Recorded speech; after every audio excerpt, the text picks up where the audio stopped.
First Nation Studies Department offers a wide range of courses from archaeology, traditional knowledge, about landscapes, about Indigenous arts. I think it's extremely relevant. I see, unfortunately, at the highest levels of government, a real ignorance in terms of legal precedent that establishes clearly Aboriginal rights, Aboriginal title. As a consequence, we see the destruction of some basic human rights for Aboriginal people. There is not a single profession in Canada that you will work in that doesn't require understanding of Canadian history, which is integral to understanding Indigenous people and our histories. You have to learn history in its fullness. Well, you can't just learn a little piece of it here from this point of view or that point of view. You have to learn the whole story of the historical event. I work closely with my home community, the Squamish Nation, which is within the territory of SFU campuses downtown and here on Burnaby Mountain.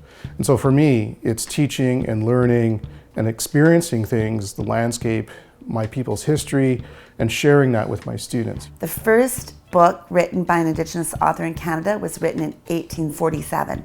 And I think if you're at all interested in listening to stories that have never been read before or have never been taught before, studying Indigenous literatures is the place. What I've seen in my students is their study of First Nation studies has helped them to think about the world and their belonging in this world, about political issues and resource extraction, exploitations. Many of my former students who've graduated, some of them are working in their home communities.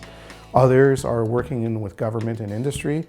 You will find out stories that surprise you. You'll find out how you've been influenced by mainstream depictions that are so commonplace that you've never thought to consider them. Also, I find that students discover the histories of the land that they're standing upon. So no place is an anonymous place. It all has a history and a story linked to original inhabitants, and those stories are still living today.